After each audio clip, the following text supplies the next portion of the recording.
Bonjour et bienvenue. On va commencer aujourd'hui avec une citation, une idée forte de Karl Popper, reprise d'ailleurs dans les documents dont on va parler. Il n'y a de scientifique que le réfutable.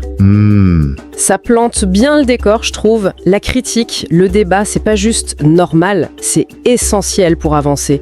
Surtout quand on touche à des sujets aussi complexes et sensibles que les programmes économiques en période électorale. Absolument. Et c'est pile notre sujet du jour. On va se pencher sur les réactions, les clarifications qui ont suivi la publication d'une étude qui a fait parler d'elle, l'évaluation économique des programmes des candidats à l'élection présidentielle 2025 au Cameroun. C'est ça, une initiative qui a clairement suscité des discussions. Effectivement. Et notre base aujourd'hui, c'est justement la réponse rédigée par le professeur Bekolo Ebe Bruno. Lui, il a coordonné scientifiquement l'évaluation initiale. D'accord. Et il a pris le temps donc de répondre aux commentaires, aux critiques, parfois assez vifs, des lecteurs, des internautes. L'objectif, c'est donc de décortiquer un peu cette réponse, de voir comment l'équipe scientifique a encaissé et traité ses retours. On va commencer par le commencement. C'était quoi cette initiative du GPE, le programme de formation en gestion de politique économique de Yaoundé 2 ? Oui, quelle ambition derrière tout ça, qui y actait dans l'équipe ? Exactement, et ensuite on plongera dans le dur, les réponses aux critiques, celles sur la méthode et puis celles sur le fond. Parfait. Alors, le GPE, c'était donc une évaluation économique des propositions des candidats pour 2025 au Cameroun. Mais c'était pas juste un rapport posé sur une étagère, si j'ai bien suivi. Ah non, loin de là. Le GPE a vraiment voulu diffuser largement ses travaux. Pendant une dizaine de jours avant l'élection, ils ont multiplié les formats. C'est-à-dire ? Il y a eu des analyses pointues, des décryptages par thème économique, des focus sur chaque candidat, des articles bien sûr, mais aussi des podcasts, vidéos, audio et même des infographies. Une vraie volonté de vulgarisation en quelque sorte, rendre la recherche accessible. Tout à fait. Partager la connaissance universitaire. Et d'ailleurs, cette démarche, elle ne se limitait pas à cette seule élection. Le professeur Bruno, dans sa réponse, il insiste là-dessus. Ah oui, quelle est l'ambition plus large ? En fait, l'idée, c'est d'installer ça comme une pratique régulière. Évaluer rigoureusement les programmes des candidats, oui, mais aussi les politiques menées par les gouvernements en place. D'accord. Et pas seulement pour les présidentielles, aussi pour les législatives, les sénatoriales, et même au-delà du Cameroun, potentiellement. C'est une ambition africaine à terme. Donc une double mission, si je résume. D'un côté, outiller les citoyens pour qu'ils comprennent mieux les enjeux économiques des programmes, faire des choix plus éclairés. C'est ça. Et de l'autre, mettre une certaine pression sur les politiques eux-mêmes, les pousser à plus de rigueur, de cohérence dans ce qu'ils proposent. Exactement. Une pression par la science, en quelque sorte. C'est une posture citoyenne, mais ancrée dans l'expertise académique. D'ailleurs, avant d'attaquer les critiques, c'est intéressant de voir qui a fait ce travail initial. Oui, l'équipe.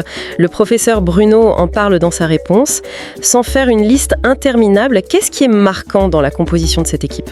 Ce qui est frappant, c'est vraiment la mobilisation de l'université de Yaoundé 2, surtout la faculté d'économie et de gestion.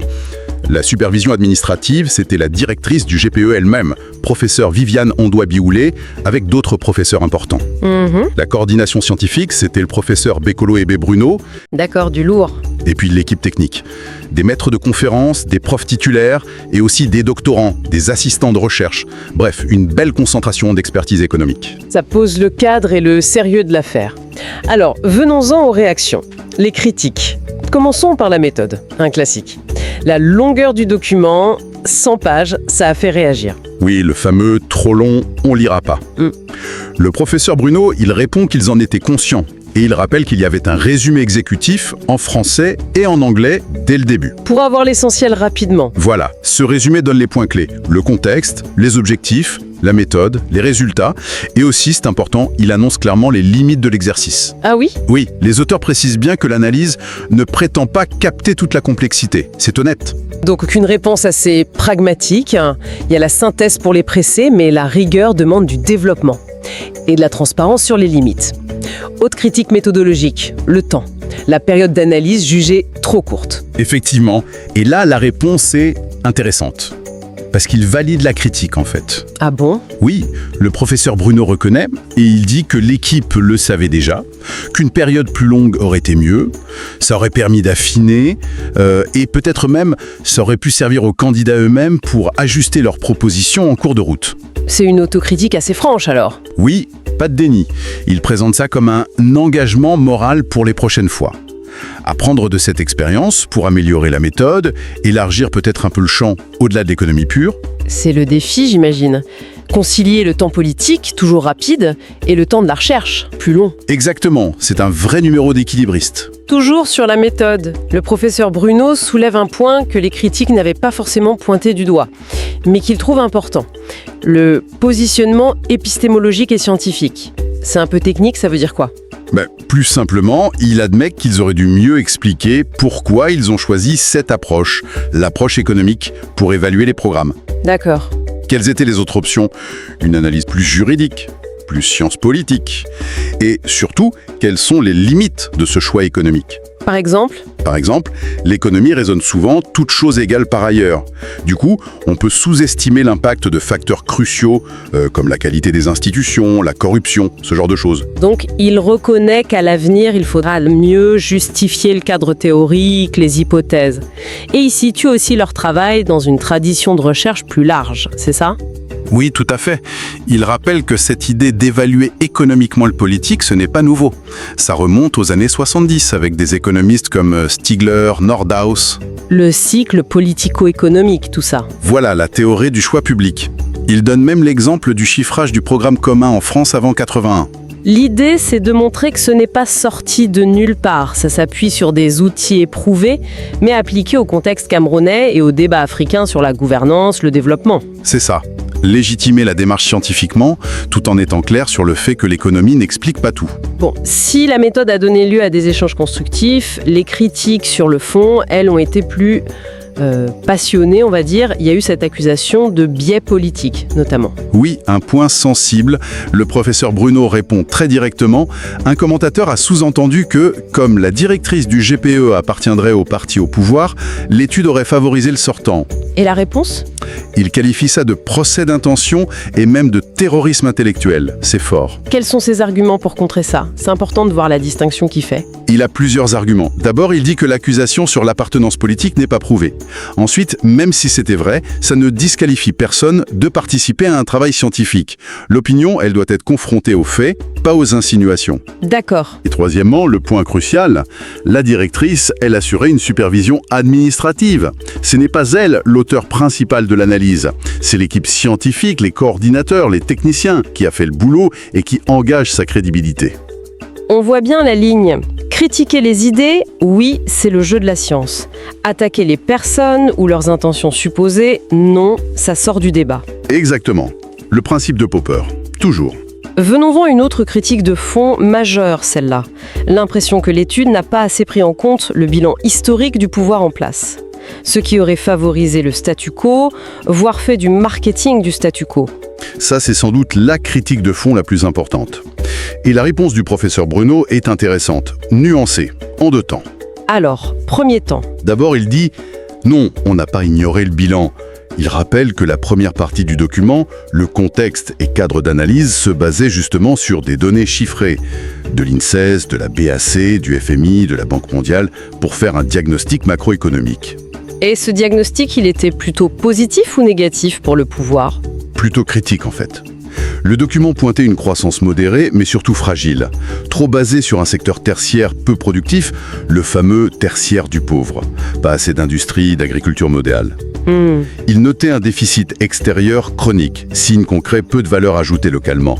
Il parlait même de régression par rapport aux années 70-80, ou de croissance appauvrissante. Ah oui, quand même. Et il pointait aussi les tensions sur les finances publiques, les fragilités de la dette, même si les ratios CEMAC étaient respectés sur le papier. Donc, le constat de départ n'était pas vraiment tendre. Alors, d'où vient cette critique sur le marketing du statu quo ? Où est le problème ? C'est là qu'arrive le deuxième temps de la réponse. Et c'est là qu'il admet que la critique n'est pas son fondement. Le souci, c'est pas tant l'absence de diagnostic, mais le fait que les conséquences de ce bilan, plutôt négatif, n'ont peut-être pas assez pesé dans la note finale des programmes, notamment sur les critères de cohérence, de faisabilité. D'accord. Et c'est là qu'il introduit un concept important, la prime du sortant. La prime du sortant. Qu'est-ce que c'est dans ce contexte ? C'est un concept assez connu en économie politique.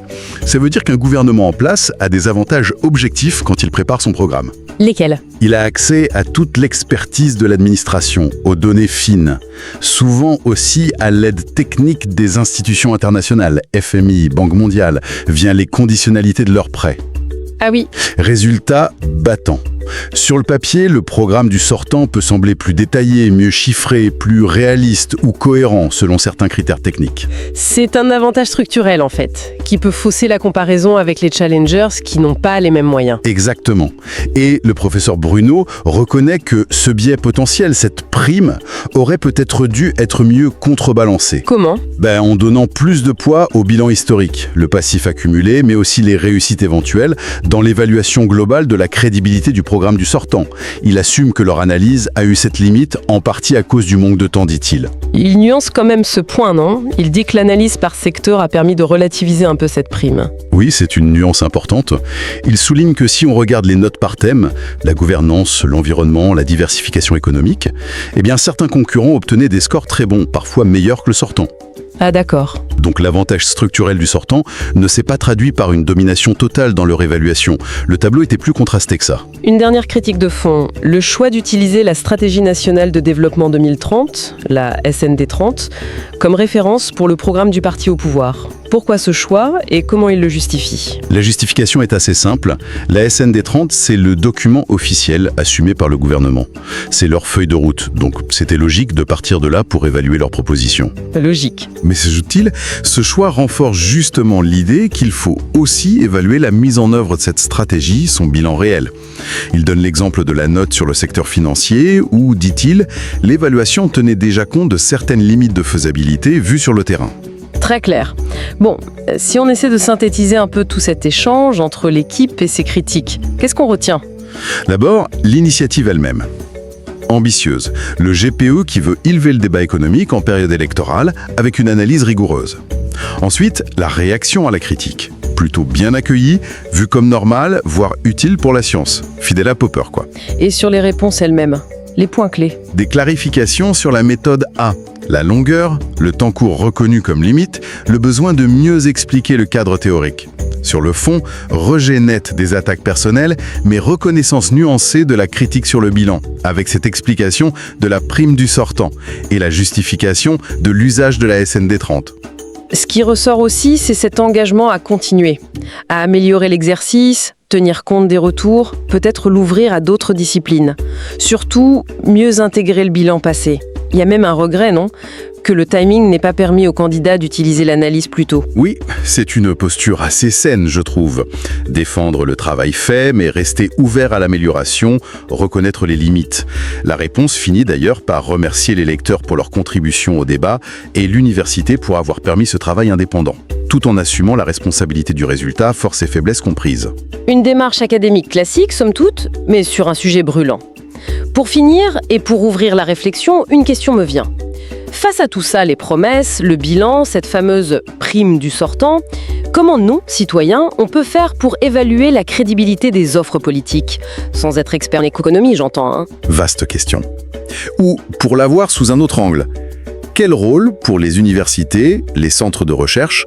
Comment peuvent-ils nourrir le débat public avec des analyses solides, factuelles, sans être immédiatement taxés de partialité dans des contextes souvent très polarisés?